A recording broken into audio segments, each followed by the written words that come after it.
Hello everybody, paper number 801 जो mock test का अपना सीरीज चल रहा है उसमें आज पेपर अपना कौन सा 801 नंबर है और अपने इंग्लिश वाले क्वेश्चंस का सॉल्यूशन देखते हैं ना। तो ज्यादा देर नहीं लगाते हुए मैं आपको पहले 1 नंबर क्वेश्चन पे लेके चलता हूं, ठीक है। तो देखो भाई अपना क्वेश्चन नंबर 1 क्या बोलता है। फर्स्ट क्वेश्चन में क्या दिया बेटा, इसने select the most appropriate synonym for the given word. Makeshift है ना, शब्द क्या दे रखा है अपने को, मैकशिफ्ट। और हमें इस मैकशिफ्ट का क्या बताना है, सिनोनिम बताना है ना। तो आपको शिफ्ट वर्ड तो याद है ना, शिफ्ट कि हम शिफ्टिंग कर रहे हैं, हम यहां से वहां पे शिफ्ट हो गए हैं। तो शिफ्ट का मतलब क्या होता है, चेंज कर लेना, ठीक है ना। तो चेंज कर लेने के लिए बेटा किस वर्ड का यूज कर सकते हैं अपने, प्रोविजनल, ठीक है ना। और मैकशिफ्ट में जो चेंजेस होते हैं वो परमानेंट होते हैं, टेम्परेरी टेम्परेरी टेम्परेरी है ना। तो इसका मतलब होता है टेम्परेरी चेंज करना। बेटा ये टेम्परेरी होता है, परमानेंट होता है, टेम्परेरी, ठीक है। सब्स्टिट्यूट जिसको अपन बोल सकते हैं सब्स्टिट्यूट, इसको अपन एक चीज और भी बोल सकते हैं ऑल्टरनेटिव, इसको अपन और क्या बोल सकते हैं, ऑल्टरनेटिव, ठीक है। अच्छा, और प्रोविजनल का मतलब भी बेटा क्या होता है, आप प्रेजेंट टाइम के लिए किसी चीज को यूज कर रहे हो या फ्यूचर के लिए, लॉन्ग टाइम के लिए, प्रेजेंट टाइम के लिए, है ना। To use for present time या फिर for a short period of time, for a short period of time, ठीक है। अगर आपको यूनिवर्सिटी से आपको मार्कशीट लेके आनी पड़ी कौन सी, प्रोविजनल, तो आपके लिए वो परमानेंट है या कुछ टाइम के लिए यूज करनी है। और फिर जैसे ही आपको ओरिजिनल मार्कशीट मिल जाती है तो प्रोविजनल है, उसका कोई रोल अपने आप ही नहीं बचता है। तो उसको बेटा मैकशिफ्ट बोलते हैं। रिसोर्सफुल आदमी कैसे होती है भाई, रिसोर्सफुल आदमी कैसे होती है, जिसको जुगाड़ू बोल सकते हैं, जो कोई ना कोई भी काम करना है तो उसके लिए रास्ता निकाल लेते हैं ना। तो good at finding ways, good at finding ways to do something. बेटा ये किसका मतलब है, ये इसका मतलब है, गुड बंदा अच्छा है, फाइंडिंग वेज रास्ते निकालने में, टू डू समथिंग कोई काम करने के लिए रास्ता निकालने में बंदा अच्छा है। तो ऐसे बंदे को बोलते हैं रिसोर्सफुल। ऐसे बंदों के लिए क्या बोल सकते हैं, कनिंग आदमी। ऐसा आदमी क्या हो सकता है, कनिंग हो सकता है, एस्ट्यूट हो सकता है, इंजीनियस हो सकता है, ठीक है ना। इंजीनियस, टैक्टफुल हो सकता है, बिल्कुल। टैक्ट का मतलब भी क्या होता है, तिकड़म, है ना। तो बच्चा जिस आदमी में तिकड़म होता है वो आदमी कैसा होता है, टैक्टफुल आदमी होता है, तिकड़मबाज आदमी, जो जैसे तैसे करके अपना काम में निकाल लेता है ना। इसके बाद में परपेचुअल का बताता हूं मैं आपको, है ना। परपेचुअल बेटा शब्द कौन सा है, परपेचुअल। इसका मतलब होता है कोई चीज जो कंटिन्यू करती रहे लॉन्ग टाइम तक, है ना। समथिंग कोई चीज जो लास्टिंग चलती रहती है और या कंटिन्यू करती है। बेटा लास्टिंग और कंटिन्यू दोनों का तो मतलब सेम ही है ना, continuous, for a long time, for a long time, कोई चीज जो लंबे टाइम तक चलती रहे। तो बेटा इसके लिए अपन क्या बोल सकते हैं, इंसेसेंट, इंसेसेंट, कॉन्टिन्यूअस भी कर सकते हैं, ठीक है। और इसके लिए बेटा एक अच्छा सा शब्द बता रहा हूं आपको, इंसेसेंट, ओके। इन दोनों का मतलब होता है लंबे टाइम तक चलने वाली चीजें। इनकंसिडरेट आदमी कैसे होते हैं बेटा, जो दूसरों की फीलिंग्स और दूसरे लोगों के बारे में ज्यादा केयर नहीं करते। जो केयर करते हैं वो तो कैसे आदमी होते हैं, कंसीडर करते हैं कि यार मैं ये करूंगा तो किसी का नुकसान ना हो जाए, ऐसा करने वाला आदमी तो कंसीडर करता है। और इनकंसिडरेट आदमी कैसा है, जो थॉट नहीं करेगा। तो somebody who doesn't care for the need and feelings of others, ऐसा आदमी जो दूसरों की फीलिंग्स के बारे में ज्यादा परवाह नहीं करता, ऐसे आदमी को बेटा बोलते हैं इनकंसिडरेट। ऐसे आदमी को क्या बोल सकते हैं, थॉटलेस आदमी, थॉटलेस आदमी। ऐसा आदमी हो सकता है, क्या बोल सकते हैं जिसको अपने, थॉटलेस। एरोगेंट भी कह सकते हैं भाई ऐसे आदमी को, एरोगेंट आदमी भी हो सकता है जो दूसरों के बारे में परवाह नहीं करता, है ना, एरोगेंट आदमी, एरोगेंट आदमी, ठीक है। हॉटी भी कह सकते हो जिसको, हॉटी, HAUGSTY, हॉटी, ठीक है। तो बेटा ये सारे लोग होते हैं, वो हॉटी हो गया, थॉटलेस हो गया, एरोगेंट आदमी हो गया, ये कौन सी आदमी होती है, इनकंसिडरेट आदमी होती है, ठीक है ना। तो चलो चलते हैं क्वेश्चन नंबर 77 देखते हैं। क्वेश्चन नंबर 77 में बेटा select the most appropriate synonym for, बच्चा इसमें भी सिनोनिम ही पूछ रखा है ना। और अपने पास शब्द क्या चीज दे रखा है, एम्बिशियस। एम्बिशियस आदमी कौन होते हैं, महत्वाकांक्षी आदमी, जिसके मन में पावर गेन करने का और या सक्सेस होने की जिसके अंदर इच्छा होती है। जो बंदा किस चीज के लिए डिजायर करता है कि मेरे पास सक्सेस और मेरे पास है सक्सेस और मेरे पास और क्या हो, नेम एंड फेम हो, है ना। तो क्या हो जाएगा, समबडी, कोई आदमी, डिजायर्स, जो इच्छा रखता है किस चीज का, पावर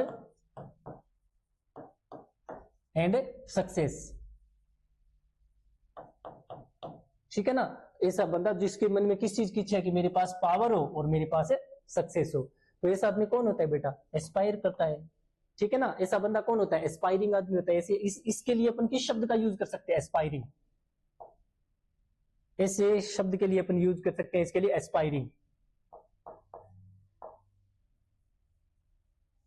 ठीक है ना। वोरेशियस आदमी, एस्पायरिंग आदमी, ठीक है ना। आप लोगों को एस्पिरेंट्स क्यों बोलते हैं भाई, स्टूडेंट्स जो तैयारी कर रहे हैं उनको एस्पिरेंट क्यों बोलते हैं, क्योंकि बेटा उनके अंदर भी तो इच्छा है ना कि मैं इनकम टैक्स इंस्पेक्टर बनूं या मैं ये बनूं या मैं वो बनूं। तो इसलिए आप लोगों को भी क्या बोला जाता है, एस्पिरेंट्स बोलते हैं, क्योंकि आपके अंदर कुछ करने की, कुछ प्राप्त करने की एस्पिरेशन होती है आपके अंदर, आप एस्पायर्ड हो किसी चीज को गेन करने के लिए, है ना। अच्छा, इंप्रूव करने का मतलब क्या होता है बेटा, चीजों को बेटर कर देना, चीजों को बेटर कर देना, है ना। तो टू बीकम बेटर,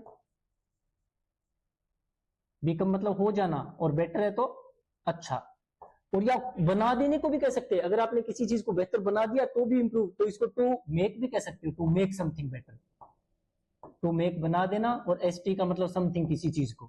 तो टू बिकम बेटर भी हो सकता है और टू मेक समथिंग बेटर भी हो सकता है। इसको अपन बेटा क्या कह सकते हैं, अमेंड कर देना। अमेंडमेंट नाम सुना है, संशोधन जब करते हो तो चीजों को बिगाड़ते हो, सुधारते हो, सुधारते हो, है ना। अच्छा, इसके लिए एक अच्छा सा बढ़िया सा शब्द बता रहा हूं, एमिलियोरेट। इसके लिए एक अच्छा सा शब्द होता है एमिलियोरेट करना, ठीक है ना। तो ये हो जाएगा भाई, अमेंड करना भी हो सकता है, बेटर करना भी बोल सकते हो इसको, बेटर करना। आपने ये नाम सुना है कि मैं जो भी चीजें कर रहा हूं वो आपके बेटरमेंट के लिए कर रहा हूं, तो बेहतरी के लिए, जो बेहतरी के लिए कर रहे हो, तो आप चीजों को बिगाड़ना चाहते हो, सुधारना चाहते हो, सुधारना चाहते हो, है ना। तो अभी अपने पास एक शब्द बच गया, डिसीजन। इसका मतलब क्या होता है भाई, कोई जजमेंट लेना या कोई चॉइस बनाना अपनी, है ना। तो to have a choice, to make a choice, और या फिर टू मेक ए जजमेंट, ठीक है। आपने कोई चॉइस बना ली कि नहीं मैं तो ये करने वाला नहीं हूं, मैं तो ये करने वाला हूं, तो आपने क्या कर लिया, डिसीजन ले लिया। आपने कोई जजमेंट ले लिया कि मैं ये नहीं करूंगा, मैं तो ये करने वाला हूं, तो आपने क्या कर लिया, डिसीजन। इसको कंक्लूजन भी बोल सकते हैं, कंक्लूजन। इसको आप क्या बोल सकते हो बच्चा, कंक्लूजन, कि आप कोई ना कोई एक निष्कर्ष पर पहुंच चुके हो, उसको कंक्लूजन करना बोल सकते हैं। समझ में आ गई बात। इसके अलावा स्किल्स वर्ड है, इसके बारे में और बताता हूं थोड़ा सा, पहले ये देख लो आप एक बार, ठीक है। इसके बाद में अपने पास है स्किल्स वर्ड। इसका मतलब होता है बंदे में एबिलिटी, किस चीज की, चीजों को कुछ परफॉर्म करने की या चीजों को डू करने की जो एबिलिटी होती है उसको स्किल्स बोलते हैं। तो इसको क्या बोलेंगे, एबिलिटी टू डू समथिंग। और डू को बेटा परफॉर्म करना भी कह सकते हो, टू डू या परफॉर्म, टू डू या परफॉर्म समथिंग, ठीक है ना। इसके लिए मैं दो अच्छे से शब्द दे रहा हूं आपको। स्किल के लिए और क्या शब्द हो सकते हैं भाई, आपके पास और शब्द क्या हो सकते हैं, डेक्स्ट्रिटी, डेक्स्ट्रीसी, इंटेलिजेंस, ठीक है ना, जीनियस। तो ये सारी क्या चीज होती है, आपकी स्किल्स होती है। चलो इसके बाद में क्वेश्चन देखते हैं भाई, 78 में क्या दे रखा है। 78 में देखो क्या दे रखा है, select the most appropriate option that can substitute the underline word in the given sentence. बेटा अपने को शब्द क्या दे रखा है, इग्नोमिनियस, ठीक है ना। और हमें इसका बताना है, सब्स्टिट्यूट करना है, तो हमें सिनोनिम बताना है ना। तो इग्नोमिनियस चीजें कैसी होती है बेटा, आपके लिए यश लेके आने वाली, आपके लिए नेम एंड फेम लेके आने वाली, या बदनामी लेके आने वाली चीजें, बदनामी लेके आने वाली जो चीजें कैसी होती है, मॉरली रॉन्ग, मॉरली रॉन्ग, जो चीजें नैतिक रूप से गलत है, और जो आपके लिए क्या लेके आती है, क्रिटिसिज्म लेके आती है, डिजर्विंग क्रिटिसिज्म, डिजर्विंग क्रिटिसिज्म, जो चीजें आपके लिए क्या चीज डिजर्व करती है, आलोचना, निंदा, ठीक है ना। तो बेटा ऐसी ही चीज को क्या बोलते हैं, रिप्रीहेंसिबल। मैंने आपको 3 शब्द करा रखे हैं, एक तो कॉम्प्रीहेंसिबल,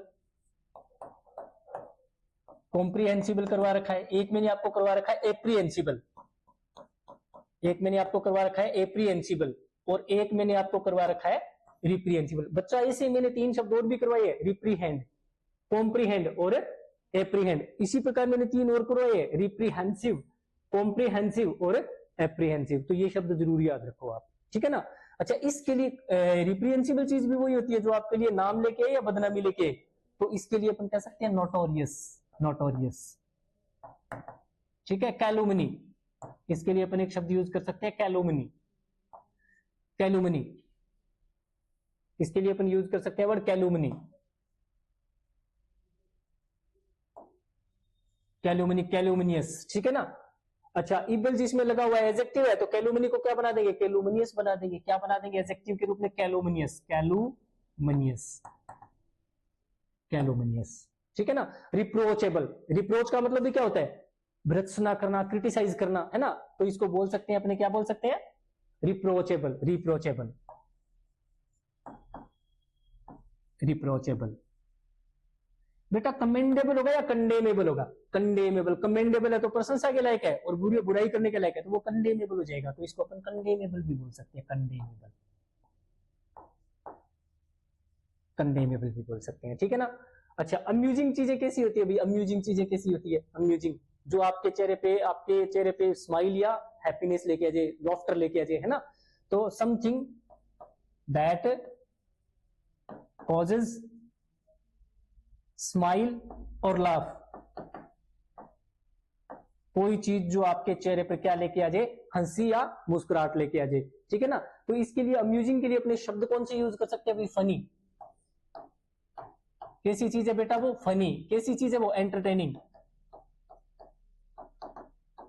इसको अपन फनी भी बोल सकते हैं और एंटरटेनिंग भी बोल सकते हैं, है ना। क्योंकि अगर कोई चीज फनी और एंटरटेनिंग है तो ही तो आपके चेहरे पे स्माइल आ रही है या आपको लॉफ आ रहा है, हंसी आ रही है आपको, है ना। अच्छा, इग्नोरेबल चीजें कैसी होती है भाई, इग्नोरेबल, इग्नोरेबल है तो कोई बहुत ज्यादा होगी या कोई ज्यादा मायने रखने वाली नहीं है, ज्यादा मतलब इग्नोर करने के लायक है। तो ये कैसी होती है,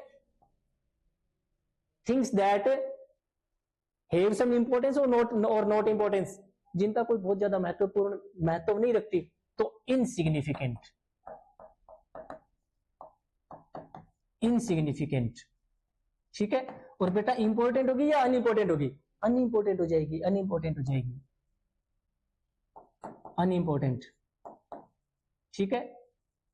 फ्यूटाइल चीजें बेटा, फ्यूटाइल, महत्वहीन जिसको अपन बोल सकते हैं, फ्यूटाइल, ठीक है ना, जिनका कोई बहुत ज्यादा महत्व नहीं होता, ठीक है ना। इसके बाद में बेटा अनफाल्टरिंग। अभी अपने पास 2 या 3 दिन पहले हम पढ़ रहे थे, हमारे सामने एक शब्द आया था फॉल्टर। तो इसका मतलब होता है बेटा कमजोर हो जाना। अगर किसी देश की इकोनॉमी फाल्टर कर रही है, फाल्टरिंग इकोनॉमी है, तो वो ग्रो कर रही है, स्लंप डाउन कर रही है, स्लंप डाउन करना। तो बेटा फॉल्टर का मतलब होता है स्लंप डाउन करना, वीक हो जाना, स्लंप डाउन करना, वीक हो जाना, ठीक है ना, वीक हो जाना, ठीक है ना। अच्छा, तो इसका मतलब अनफॉल्टरिंग है तो कैसी हो जाएगी, ऊपर उठ रही है, मतलब चेंज, जो गिर नहीं रही है। तो इसका मतलब क्या, अनफॉल्टरिंग का मतलब होता है not staggering, not staggering. Stagger का मतलब होता है बेटा लड़खड़ाना, गिरना, ठीक है ना। और वीक हो जाना, नॉट वीकनिंग, ठीक है।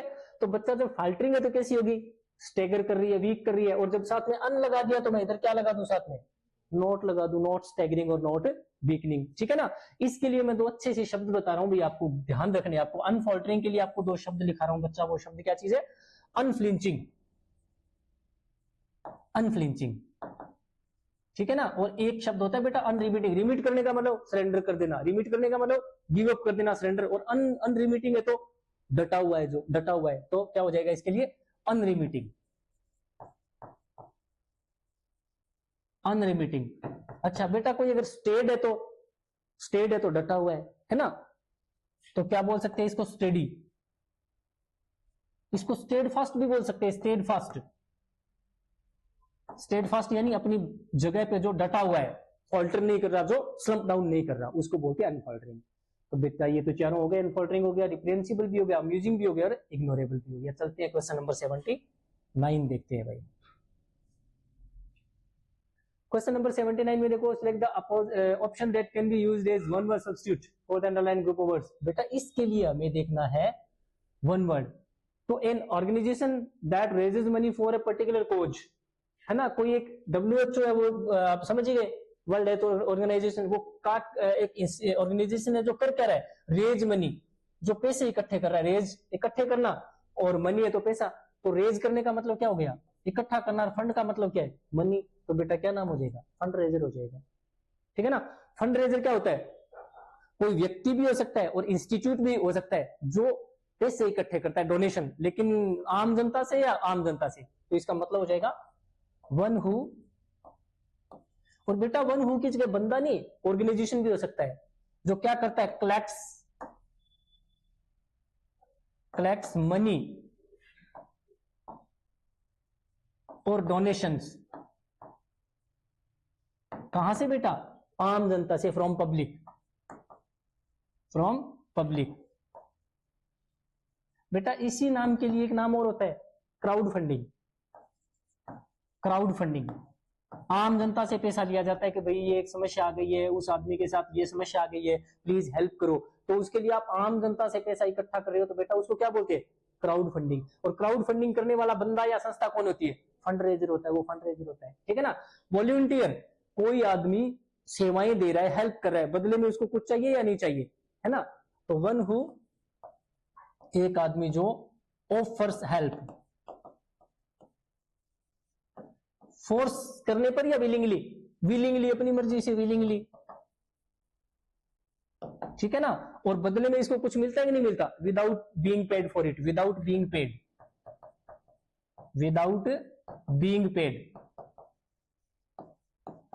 फॉर इट, इस काम के लिए, और इस काम के लिए इसको बदले में कुछ मिलता भी नहीं है। ठीक है ना। डोनेशन क्या होता है बेटा, डोनेशन होता है किसी व्यक्ति को या किसी इंस्टीट्यूट को कुछ हेल्प देनी, लेकिन लॉन्ग टर्म गोल के लिए या शॉर्ट टर्म गोल के लिए, शॉर्ट टर्म गोल के लिए, तो टू गिव मनी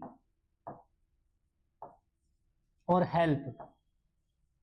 बेटा ये किसी इंस्टीट्यूट को भी दिया, ऑर्गेनाइजेशन को भी दिया जा सकता है, डोनेशन किसी बंदे को भी दिया जा सकता है ना, but for some short term goal.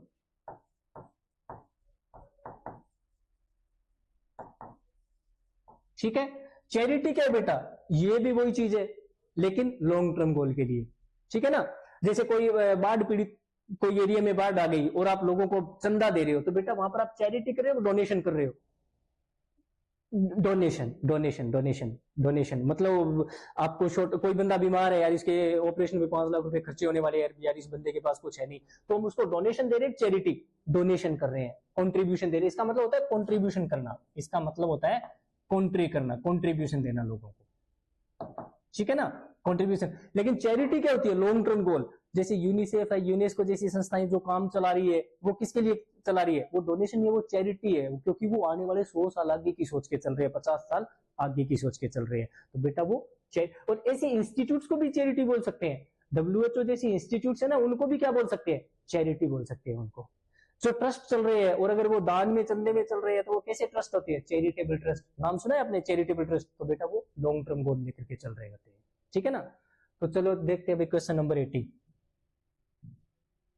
Question number 80 में क्या दे रखा है, देखो, select the most appropriate option that can substitute the underline word in the given sentence. More better, but बेटा मोर कौन सी डिग्री का शब्द है, कंपैरेटिव। बेटर भी कौन सी डिग्री का शब्द है, कंपैरेटिव, तो डबल कंपैरेटिव का यूज ही मत करो। जैसे अगर कहीं पर मोस्ट भी लिखा आ जाए और आगे वाइजेस्ट भी लिखा आ जाए, तो बच्चा मुझे एक बात बताओ, वाइजेस्ट जब EST लगाए तो पहले से कौन सी डिग्री है, सुपरलेटिव, और मोस्ट है ये भी कौन सी डिग्री है, सुपरलेटिव, तो बेटा डबल सुपरलेटिव का यूज नहीं करना चाहिए। तो इसी प्रकार डबल कंपैरेटिव भी नहीं होना चाहिए, मोर को हटा दो, सीधा बेटर हमारा उत्तर हो जाएगा। समझ में आ गई बात, डबल कंपैरेटिव्स का यूज नहीं करना चाहिए और डबल सुपरलेटिव्स का यूज भी नहीं करना चाहिए। चलो देखते हैं भाई अगले वाला क्वेश्चन क्या बोलता है। अगले क्वेश्चन में बेटा दे रखा है पैसिव वॉइस। क्या किसका क्वेश्चन है बेटा, अपना पैसिव वॉइस का। तो इसमें वर्ब क्या दे रखा, डिड नॉट अलाउ, तो डू डज है तो इजारम बना दो पैसिव बनाते टाइम, और पैसिव है तो वॉज वेयर बना दो, है ना। अच्छा, अब सब्जेक्ट कौन है बेटा, अब की बार अपना सब्जेक्ट कौन बनने वाला है, द स्टूडेंट्स। तो देख लो, स्टूडेंट्स जिसमें पहले हो और वर्ब भी दे रखा हो साथ में, तो स्टूडेंट्स के साथ हेड है, स्टूडेंट्स के साथ हेड है और स्टूडेंट्स के साथ है आर है, और यहाँ पर वर्ब तो बेटा अकेले नहीं है इसलिए है, तो यही हमारा ऑप्शन हो जाएगा, ज्यादा कुछ देखने की जरूरत नहीं है। ठीक है ना, तो इसमें डी हमारा आंसर हो जाएगा। देखते हैं क्वेश्चन नंबर 82 में क्या दे रखा है। क्वेश्चन नंबर 82 में देखो है select the most appropriate idiom for the underlying segment of the following sentence. Secrets, हमें इसके लिए idiom बतानी है कौन सी।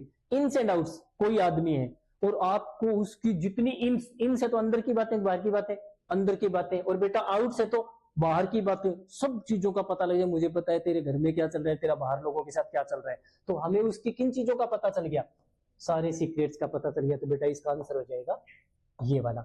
ग्रीक एंड लैटिन, ऐसी चीजें जो आसानी से समझ में नहीं आती। लैटिन और ग्रीक विश्व की कैसी लैंग्वेजेज है, बहुत ही डिफिकल्ट लैंग्वेज है। तो बेटा अगर मैं आपको कोई चीज पढ़ाऊं और आपको बोलो सर ये चीज मुझे तो लैटिन एंड ग्रीक लग रही है, तो आपको समझ में आई कि नहीं आई? नहीं आई। तो something difficult to understand, something difficult, कोई चीज जो कैसी है बेटा, आसान या मुश्किल, किस काम में, समझने में, तो उसको बोलते हैं बेटा लैटिन एंड ग्रीक। और इसके लिए अपने शब्द बोल सकते हैं इनकॉम्प्रिहेंसिबल। कॉम्प्रिहेंड का मतलब समझना, और कॉम्प्रिहेंसिबल है तो समझ में आने वाली, और इनकॉम्प्रिहेंसिबल है तो समझ में ना आने वाली, तो इसके लिए अपन बोल सकते हैं इनकॉम्प्रिहेंसिबल। इनकॉम्प्रिहेंसिबल, जिन चीजों को समझा नहीं जा सकता। ठीक है ना। हॉर्नेट्स नेस्ट, हॉर्नेट्स बेटा जानते हो ना, हॉर्नेट जानते हो ना, जो पानी पर पीले रंग का एक जानवर होता है जो काट खाता है कई बार, है ना, जिसको अपन ततैया बोलते हैं, बर्र बोलते हैं जिसको ततैया, और उसका नेस्ट है तो घोंसला। अगर आपने घोंसला, इसका ततैया का घोंसले को छेड़ लिया तो अच्छी बात थी, गलत हो गया। मुश्किल को छेड़ लिया आपने, किसी डिफिकल्ट सिचुएशन को छेड़ लिया, ठीक है ना। तो a difficult situation, difficult situation. आज आपको घर पे जाके एक शब्द बता रहा हूं, वो देख के आना है। शब्द वो पेंडोराज बॉक्स।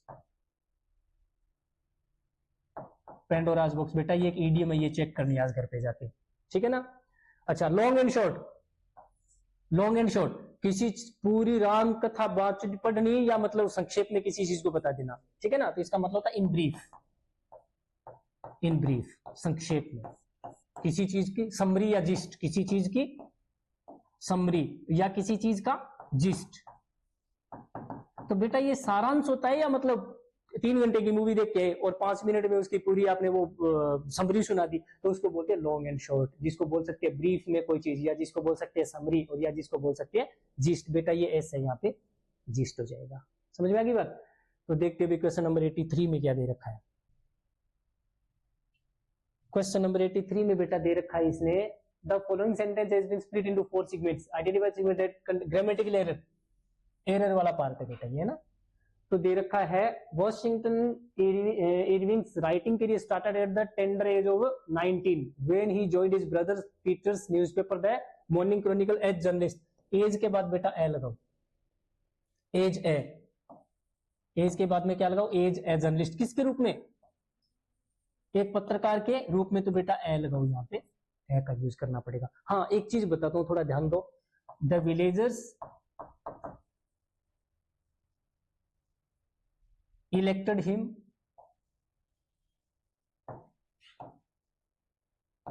as सरपंच। बेटा अब की बार ए का यूज नहीं करना यहां पर, अब की बार ए का यूज नहीं करना, क्योंकि ये पोस्ट एक है कि एक से ज्यादा है। अगर ये पोस्ट अपने आप में एक ही, अगर मैं यहाँ पर बोलूं कंपनी ने उसको हेड लाइब्रेरियन चुन लिया, तो हेड लाइब्रेरियन की पोस्ट कितनी होती है, और लाइब्रेरियन वो कितने हो सकते हैं एक इंस्टीट्यूट में, 2-3 भी, लेकिन हेड लाइब्रेरियन किसी इंस्टीट्यूट में या लाइब्रेरी में कितने होंगे, एक ही।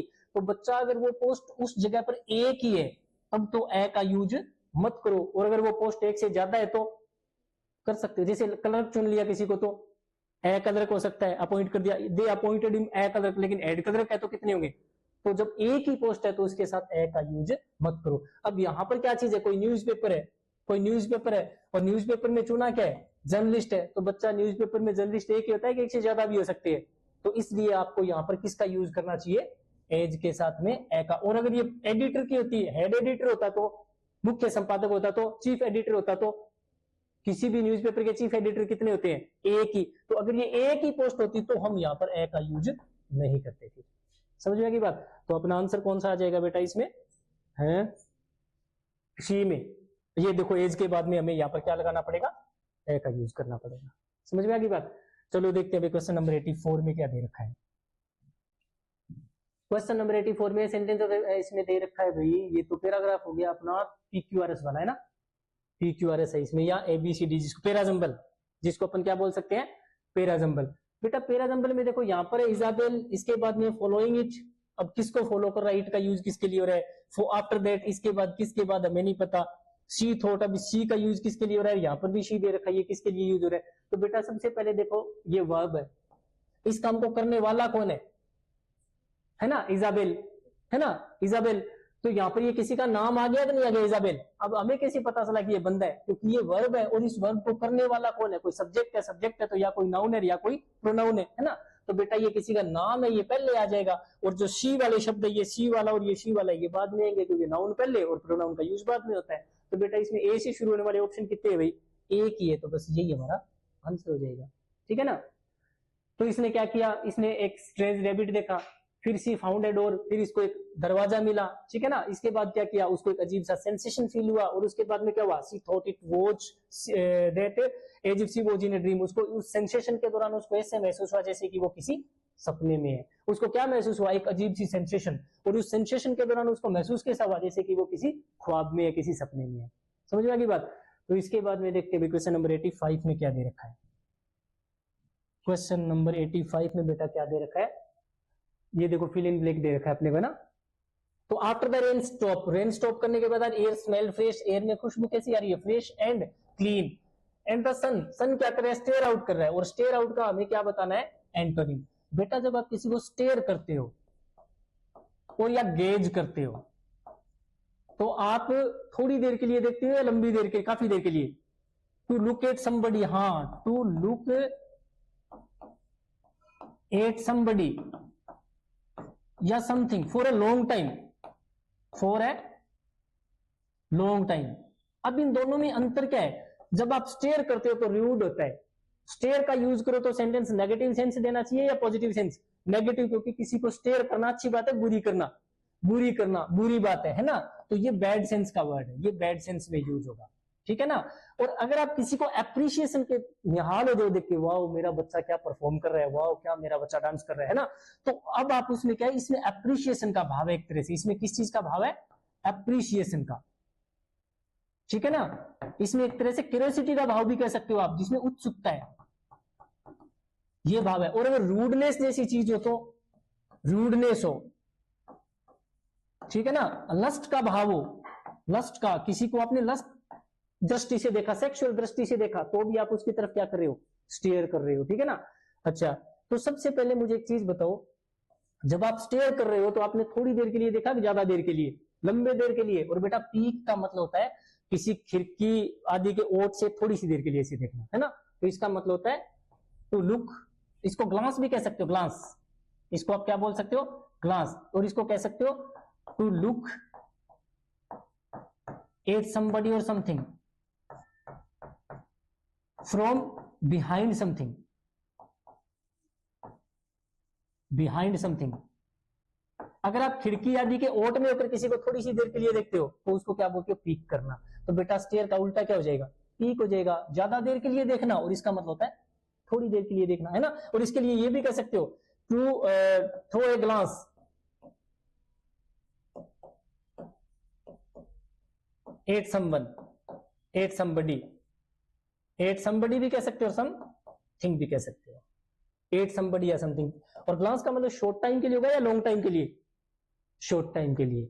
जो पीक है ना, पीक है वो शॉर्ट टाइम, शॉर्ट टर्म के लिए होता है, थोड़ी देर के लिए।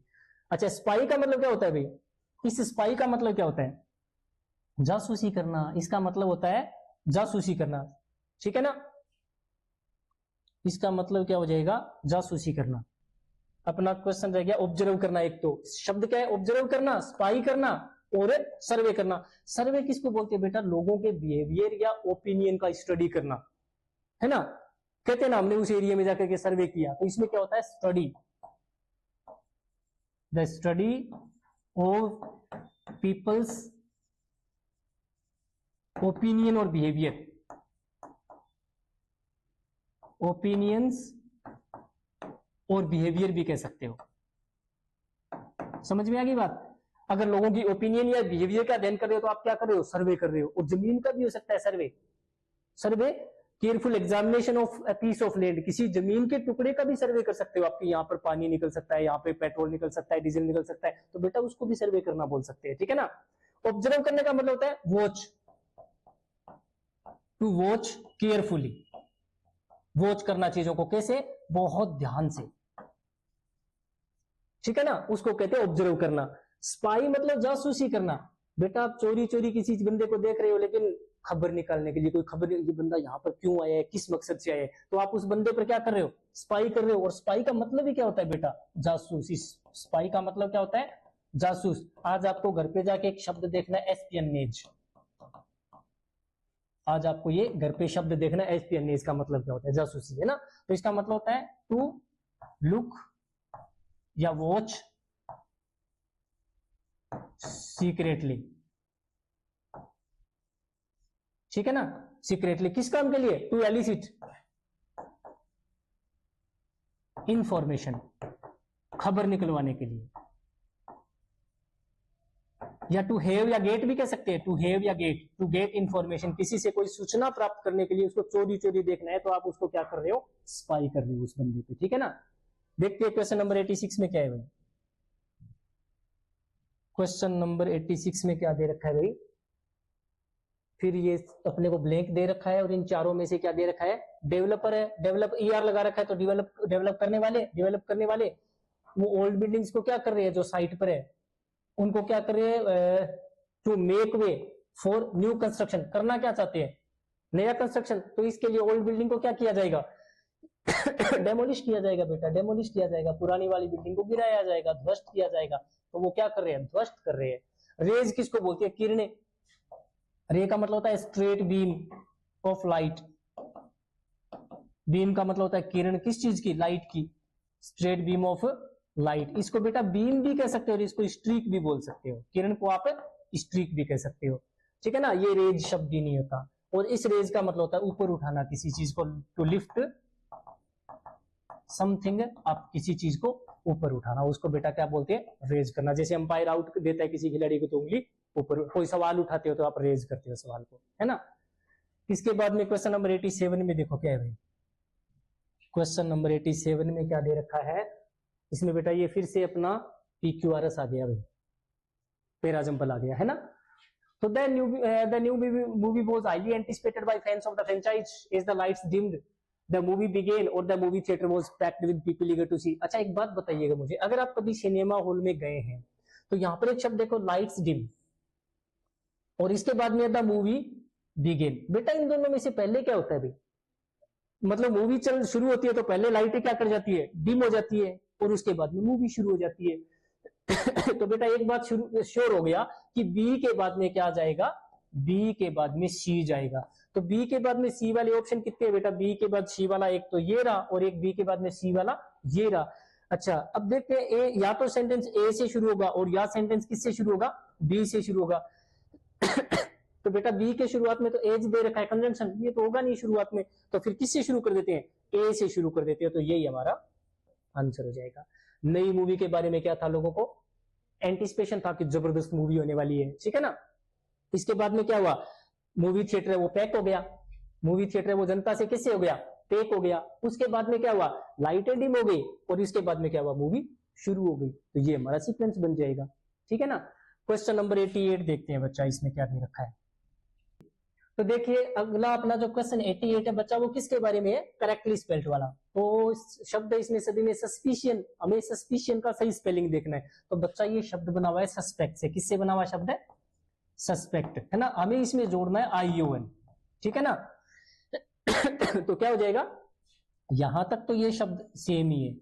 अब हमें इसमें जोड़ना है ICION। तो बेटा ये ई है, ये किस में चेंज हो जाएगा? अपने आप ही आई में चेंज हो जाएगा। तो नाम क्या बन जाएगा? सस्पिशियन, सस्पिशियन, ठीक है ना। इसका हो जाएगा सस्पिशियन, और यही हमारा 1 नंबर वाला आंसर हो जाएगा, ठीक है ना। चलते हैं क्वेश्चन नंबर 89 देखते हैं क्या बोल रखा है। क्वेश्चन नंबर 89 में बोल रखा है इसने स्ट्रेंज पर्सन, और कोई इडियम दे रखा है ना। अप्रोप्रिएट ईडियम बताना है हमें, किसके लिए? स्ट्रेंज पर्सन के लिए। और बेटा ये सवाल तो हमारे क्लास में 20 बार हम इस बारे में बात कर चुके हैं। अजीब आदमी को क्या बोलते हैं? क्वियर फिश, अजीब आदमी, है ना। इसके बाद में ए वन मैन, ये पेपर में कभी नहीं आएगा, सीधा ए वन मैन पेपर में कभी आएगा ही नहीं। इसके आगे या तो लिखा होगा ए वन मैन शो, ए वन मैन प्ले, ए वन मैन आर्मी, इसके आगे ऐसा कुछ ना कुछ जरूर लिखा हुआ आता है। तो वन मैन शो क्या होता है बेटा? वन मैन शो कोई ऐसा काम जिसका पूरा दारोमदार कितने बंदों पर है? अकेले आदमी पर, तो वो क्या चीज हो जाएगा? One man show. One man play क्या हो जाएगा बेटा? एक कोई प्ले है जिसको स्टेज पर परफॉर्म करने के लिए कितने कैरेक्टर्स है? इकलौता कैरेक्टर है। तो ए प्ले ऑन स्टेज, और जिसमें कितने इंडिविजुअल है, कितने कैरेक्टर्स है? बाई सिंगल परफॉर्मर या बाई सिंगल कैरेक्टर, तो उसको बोलते हैं बेटा one man play. One man army, एक आदमी जिसको हेवीली आर्म्ड, ए पर्सन, एक बंदा हेवीली आर्म्ड, जिसके पास हथियार कितने का? थोड़े से या बहुत ज्यादा? बहुत ज्यादा। और ट्रेंड कितना का बेटा? जबरदस्त, well trained and well trained, अच्छी तरीके से, पूरी अच्छी तरीके से बंदा ट्रेंड है, और जो अपने दुश्मनों के लिए अकेला ही पर्याप्त है, जो बहुत सारे दुश्मनों पर वो हैंडल कर सकता है, तो वो बंदा कौन होता है? वन मैन आर्मी है। तो बेटा अकेला वन मैन कभी नहीं आएगा, इसके साथ लिखा होता है a one man show, one man play, one man army, ठीक है ना। अच्छा, ए वन मैन डॉग भी हो सकता है, वन मैन डॉग भी हो सकता है। कैसा डॉग? जो सिर्फ एक ही बंदे के पास रहना चाहता है, उसका अटैचमेंट कितने लोगों के साथ है? एक ही बंदे के साथ, तो वैसा ए वन मैन डॉग भी हो सकता है, ठीक है ना। इसके बाद में क्वियर फिश वाला तो उत्तर हो गया, अजीब आदमी। स्ट्रोमैन, स्ट्रोमैन वीक ओपोनेंट, स्ट्रो का मतलब होता है तिनका, अब तिनके की कोई औकात होती है हवाओं के सामने? नहीं होती ना, तो स्ट्रोमैन का मतलब होता है वीक ओपोनेंट, वीक ओपोनेंट। या फिर आपने कोई तर्क दिया, कोई ओपिनियन रखी, वो वीक है, तो ए वीक ओपिनियन, आपने कोई ओपिनियन रखी, वो कैसी है? वीक है ना। या आपने कोई तर्क रखा किसी के सामने, लॉजिक दिया, वो वीक है, तो बेटा उसको भी क्या बोलते हैं? स्ट्रोमैन बोलते हैं उसको। Scarlet woman, a woman having sexual relationships with many people, है ना, तो इसको बोलते हैं scarlet woman, a woman having many sexual relationships,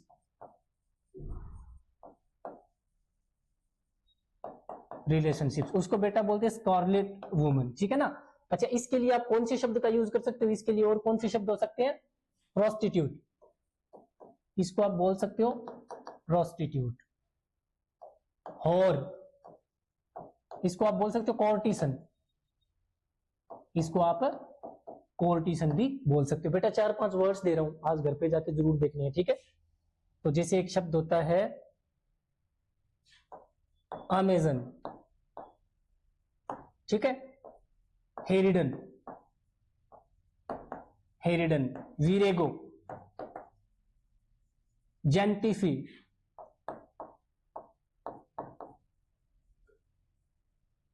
Casanova, फिलेंड्रर। बेटा ये सारे के सारे शब्द आपको देखने हैं, ठीक है ना। फिलेंड्रर, फिलेंड्रर, ठीक है ना। इसके अलावा एक शब्द होता है ब्लॉन्ज, ठीक है। कौन से शब्द हो गए? अमेजन, हेरिडन, वीरेगो, जेंटिफ, कैसनोवा, फिलेंड्रर और ब्लॉन। ये 500 शब्द आपको देखने हैं आज घर पे जाके, ठीक है ना। चलो इसके बाद में देखते हैं भाई 90 नंबर क्वेश्चन में क्या दे रखा है। क्वेश्चन नंबर 90 में क्या दे रखा है ये चेक करते हैं। तो ये तो फिर से बेटा आपने को जमाना है इसको, है ना। तो सबसे पहले तो आप देख लो, यहाँ पे दे रखा है, मान लिया the importance of treating other people. अच्छा यहाँ पे बेटा ये देखो, of treating other people they रखा है, ओव दे रखा है, ओव दे रखा है यहाँ पे। तो ओव के पहले भी कोई ना कोई नाउन चाहिए कि नहीं चाहिए? एक बात श्योर है कि अगर क्या लिखा हुआ जाए, ओव लिखा आ जाए, तो बेटा इसके पहले भी कोई नाउन या प्रोनाउन होता है और बाद में भी कोई नाउन या होता है कि नहीं होता है। तो बता उल्टा पढ़ना है। ट्रीटिंग अदर पीपल का इसके ओव के पहले क्या लगा सकते हैं? The importance of treating other people हो जाएगा, ये to be treated of treating, यहाँ पर ट्रीटेड है तो आगे ट्रीटिंग तो आ नहीं सकता, है ना। तो नोज ऑफ भी नहीं आ सकता, वुड लाइक ऑफ भी नहीं आ सकता, तो क्या हो जाएगा? Importance of treating other people, है ना। तो बेटा क्या हो जाएगा, ए के बाद में क्या जाएगा, सी। और बेटा ए के बाद में सी वाले ऑप्शन कितने है भाई, ए के बाद में सी वाला ऑप्शन है अपने पास, ए के बाद एक ही है, ये देखो ये एक ही है, यही उत्तर हो जाएगा। ये बात समझ में तो आई है ना, आप पढ़ के देख लेना इसके पहले, इस ऑफ के पहले पढ़ के देखो, to be treated of treating तो ये नहीं आ सकता। अब इसके पहले ही नोज ऑफ ट्रीटिंग नहीं आ सकता, ही वुड लाइक ऑफ ट्रीटिंग गलत हो गया, तो क्या बन जाएगा, the importance of treating other people. अच्छा एक चीज और बता सकता हूँ, वुड लाइक के बाद में भी आपको पता ही है 2 प्लस पहली फॉर्म होती है, I would like to invite you, होता है कि नहीं होता है। तो देखो he would like to be treated, तो ये बी वाला बनेगा। तो ई के बाद में कौन सा जाएगा, बी वाला। और देख लो इसमें भी ई के बाद में बी वाला दे रखा है। तो इसी प्रकार कोई भी दो जोड़े बन जाए वहां से आपका आंसर हो जाएगा इसका, ठीक है ना। और इन क्वेश्चंस के बारे में मैं आपको बता क्या चुका हूं, ऑप्शन के बिना इनको कभी भी हल नहीं करना चाहिए, ठीक है ना। तो देखते हैं क्वेश्चन नंबर 91 में क्या दे रखा है। क्वेश्चन नंबर 91 में इसमें select the option that can be used as one word substitute. One word, a form of government, सरकार का रूप in which power is held, जो जहां पावर को हेल्ड किया जाता है किसके द्वारा, कुलीन लोगों के द्वारा, नोबल पीपल के द्वारा।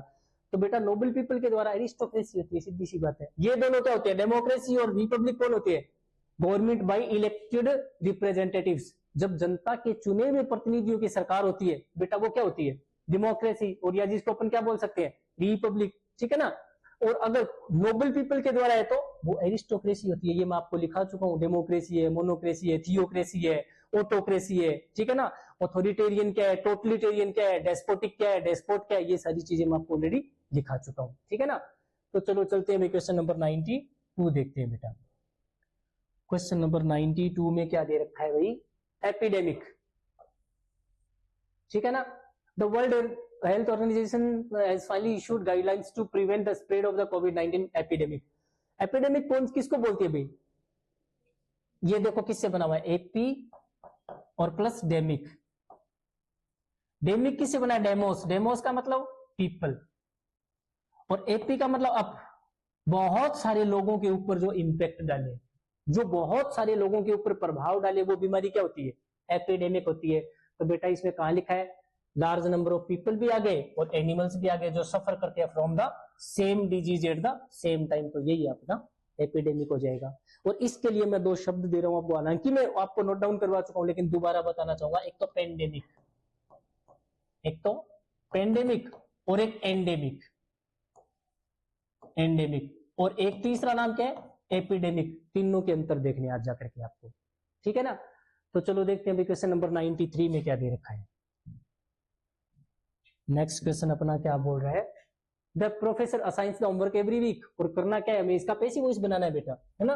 तो देखो वर्ब की पहली फॉर्म या पहली फॉर्म एस दे रखा हो तो is RM plus V third, subject कौन है, होमवर्क, होमवर्क एक वचन एक बहुवचन, सिंगुलर है तो सिंगुलर है तो is RM plus V third हमारा आंसर हो जाएगा। तो इज असाइनिंग वाला तो हो नहीं सकता, विल वाला हो नहीं सकता, असाइंस वाला हो नहीं सकता, तो इज के साथ ये देखो मेन वर्ब की थर्ड फॉर्म दे रखी बेटा, यही हमारा आंसर हो जाएगा, ठीक है ना। तो क्वेश्चन नंबर 94 में देखो क्या दे रखा है, क्वेश्चन नंबर 94 में दे रखा है अपने को इनकरेक्टली स्पेल्ड, है ना बेटा। स्कैम का स्पेलिंग तो सही है, घोटाला, ठीक है ना। प्राइम पता ही है, प्राइम मिनिस्टर हो गया, प्राइम टाइम हो गया, थोरो और अक्यूज्ड। बच्चे इस थोरो को ही गलती मानेंगे ज्यादा, 90% बच्चे थोरो को गलत मानेंगे, लेकिन मैं 50 बार बता चुका हूं कि एक तो होता है थ्रू, एक होता है थ्रू, एक होता है थोरो, एक होता है थोरो, एक होता है थ्रू आउट। बेटा ये तीनों अलग अलग शब्द है, ये तीनों अलग अलग शब्द है। इसका मतलब होता है टोटल या कंप्लीट। तो थोरोली अगर मैं थोरोली बना दूं तो मतलब क्या बन जाएगा, टोटली या कंप्लीटली। और ये मैं आपकी कॉपी में एग्जांपल बता सकता हूं जिसमें मैंने थोरोली शब्द का बहुत बार यूज कर रखा है ना। तो थोरो की स्पेलिंग बेटा गलत नहीं होती, ये एडजेक्टिव है, थोरो शब्द ना ये एडजेक्टिव होता है, तो इसका मतलब होता है टोटल या कंप्लीट। और अगर मैं थोरो में एल जोड़ दूं तो क्या बन जाएगा, टोटली या कंप्लीटली बन जाएगा, ठीक है ना। अक्यूज्ड है, इसकी स्पेलिंग आपके 50 बार आ गया ये अक्यूज्ड, आरोपी। अक्यूज्ड आदमी कौन होते हैं, आरोपी। जिस पर क्या लगाओ, एक्यूजेशन लगाओ, जिस पे आरोप लगाओ वो अक्यूज्ड होते हैं। तो ये हमारा आंसर हो जाएगा, ठीक है ना। चलो देखते हैं क्वेश्चन नंबर 95 में क्या दे रखा है। Question number 95, select the most appropriate antonym, antonym to substitute the underline part in the given sentence, इसमें दे रखा इम्पेकेबल। इम्पेकेबल किसको बोलते हैं बेटा? जिसमें कोई कमी नहीं होती, जिसमें कोई गड़बड़ नहीं होती, उसको बच्चा इम्पेकेबल बोलते हैं, ठीक है ना। तो इम्पेकेबल का उल्टा क्या हो जाएगा? इसका मतलब तो है फ्लॉलेस, इसका मतलब होता है जिसमें कोई भी कमी नहीं है, शुद्ध, सही। और ब्लेमिश्ड किसको बोलते हैं? स्पॉइल्ड। ब्लेमिश को याद कैसे रखना है? याद ऐसे रखना है, ब्लेमिश से याद रख लो ब्लेम। जब किसी पर ब्लेम लग जाए तो वो शुद्ध होता है, खराब होता है, अशुद्ध होता है। तो बेटा आपको इसी ब्लेम से ये ब्लेमिश भी याद रखना है। इसका मतलब होता है स्पॉइल्ड, बिगड़ा हुआ, डैमेज्ड, जिसको अपन क्या बोल सकते हैं? डैमेज्ड और स्पॉइल्ड बोल सकते हैं, ठीक है ना। रिफर्बिश करने का मतलब क्या होता है? टूटी फूटी चीज है, कोई खराब है और उसको हमने दोबारा सुधार दिया, रिनोवेट कर दिया, जिसका रिनोवेट कर देना, रीस्टोर कर देना, जिसको रीस्टोर कर देना, ठीक कर देना दोबारा। समझ में आ गई बात बेटा? इरेजिस्टेबल, रेजिस्ट करने का मतलब क्या होता है? विरोध करना किसी चीज का। और इरेजिस्ट, अगर आपके मन में कुछ खाने की इरेजिस्टेबल इच्छा हो रही है तो कितने की इच्छा हो रही है, आप उसको रोक नहीं सकते, है ना। तो something that can't be stopped, can't be stopped और प्रिवेंटेड, स्टॉप्ड और प्रिवेंटेड, ऐसी कोई चीज बच्चा जिसको हम रोक नहीं सकते, जिस पर हम रोक नहीं लगा सकते, उसको बोलते हैं इरेजिस्टेबल, ठीक है ना। आर्बिट्रेरी कौन होता है? निरंकुश, निरंकुश, ठीक है ना। तो अच्छा, ये गुड सेंस वर्ड है बेटा या bad sense? Bad sense word है निरंकुश, ठीक है ना। तो निरंकुश कैसा हो जाएगा? अपनी इच्छाओं पर चलने वाला, मतलब मनमाना, मनमोजी, मनमाना, उसको बोलते हैं आर्बिट्रेरी, ठीक है। तो देखते हैं क्वेश्चन नंबर 96 में क्या दे रखा है। क्वेश्चन नंबर 96 में क्या दे रखा है बेटा? तो 500 क्वेश्चन इसी में आएंगे फिर अब, तो है ना। तो क्लोजेस्ट आ गया तो 500 क्वेश्चन इसके अंदर ही मिलेंगे, गौर करना पड़ेगा आपको, ध्यान दीजिएगा। तो अपग्रेड करना किसको? हायर एजुकेशन को। इसके बारे में बात हो रही है, हमें इसको करना क्या है? अपग्रेड, ठीक है। किसको? एजुकेशन सेक्टर को, हायर एजुकेशन के सेक्टर को हमें क्या करना है? अपग्रेड करना है। Specially in terms of patents, fled नहीं बेटा, ये फाइल्ड होता है, पेटेंट्स फाइल्ड, पेटेंट्स जिनको भी फाइल कर, पेटेंट किसको बोलते हैं पता है? मैंने कोई चीज बनाई और उस पर पेटेंट करवा लिया तो वो चीज दूसरा कोई आदमी नहीं बना सकता, उसको पेटेंट करवाना बोल देते हैं, है ना। तो patents filed and cutting edge research. Cottage कौन सा होता है? एकदम मॉडर्न। कटेज किसको बोलते हैं भाई?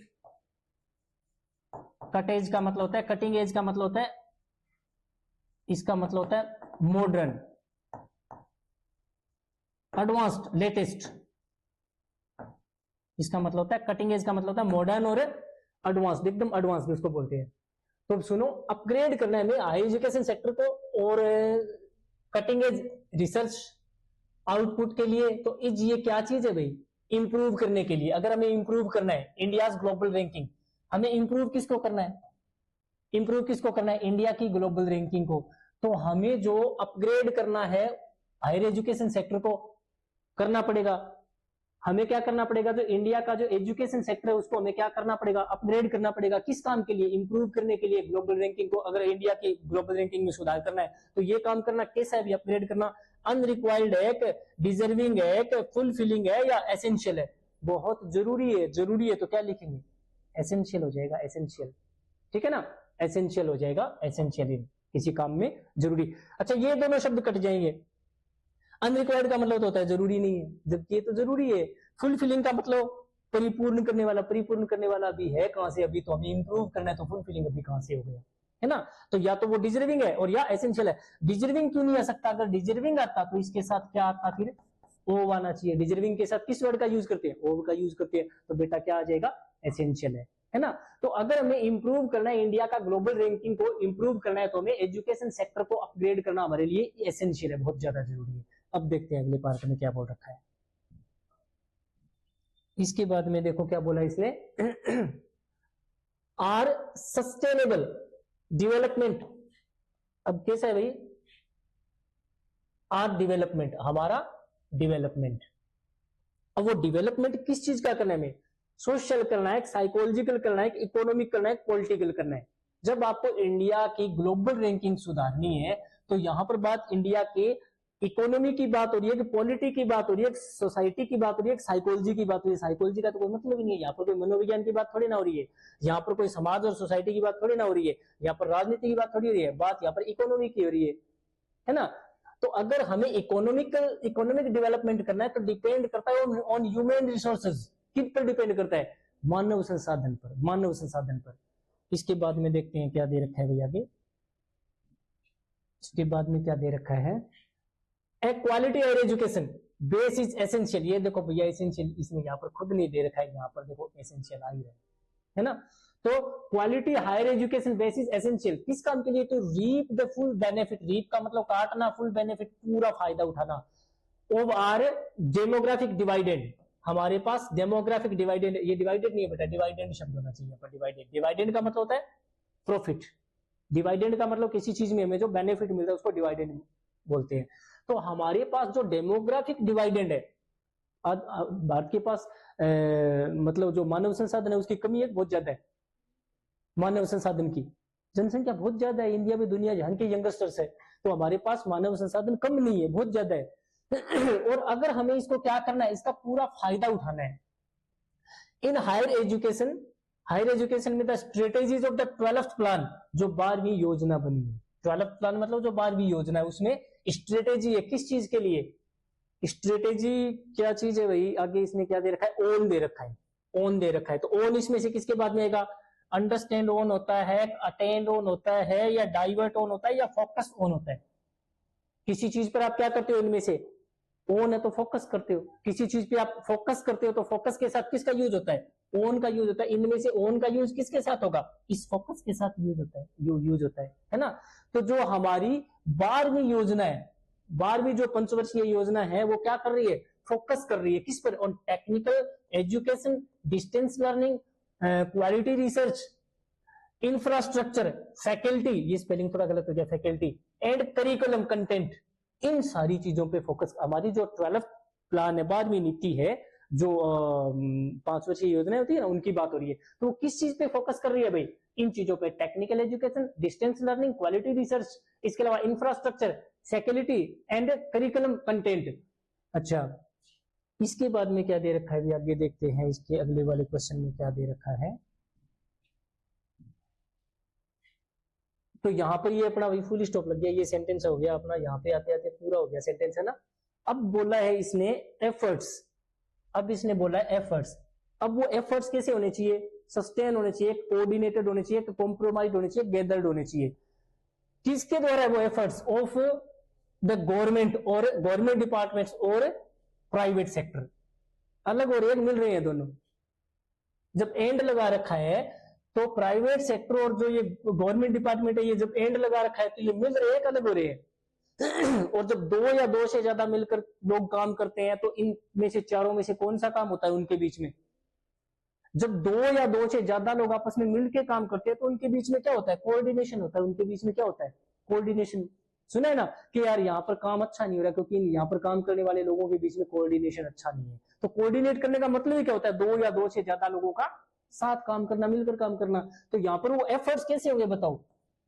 कोऑर्डिनेटेड है, क्योंकि दोनों सेक्टर मिल रहे हैं। यहाँ पर गवर्नमेंट डिपार्टमेंट भी और प्राइवेट सेक्टर ये आपस में मिलकर एफर्ट्स डाल रहे हैं। तो मिले हुए एफर्ट्स होते हैं वो कैसे होते हैं? कोऑर्डिनेटेड होते हैं बेटा, कोऑर्डिनेटेड होते हैं, है ना।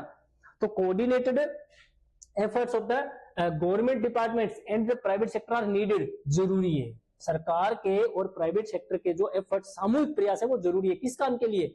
क्या करने के लिए? क्या करने के लिए जरूरी है भाई? क्या करने के लिए जरूरी है? टू रिमेन करने के लिए, कंक्लूड करने के लिए, कंडक्ट करने के लिए और रियलाइज करने के लिए। क्या रियलाइज करने के लिए? गोल्स को। द प्लान्स, जो 12वीं प्लान है ना, ये 12वीं नीति है, इस 12वीं योजना के एजुकेशनल गोल्स को क्या करना है? उन गोल्स को जो सरकार ने गोल रखे है 12वीं योजना में, उन गोल्स को क्या करना है? सिर्फ किताबों में लिखा हुआ ही रखना है उसको, या प्रैक्टिकल करना है उसको? तो प्रैक्टिकल करने को बेटा रियलाइज करना बोलते हैं, महसूस करना या सच्चा बना देना, उसको सच्चा बना देना, है ना। रियलाइज द गोल, ये एक मुहावरा है, realise the goal. Realise the goal, इसका मतलब होता है बेटा किसी गोल को सिर्फ किताबों में लिखा हुआ होना, कागज पे लिखा हुआ होना, या उसको प्रैक्टिकल कर देना, प्रैक्टिकल कर देना। टू अचीव ए गोल, इसका मतलब होता है to achieve a goal. Achieve है गोल, किसी अचीव कर लेना, किसी गोल को अचीव कर लेना, ये हो जाएगा। ठीक है, तो बेटा थे ये थे आज के क्वेश्चंस।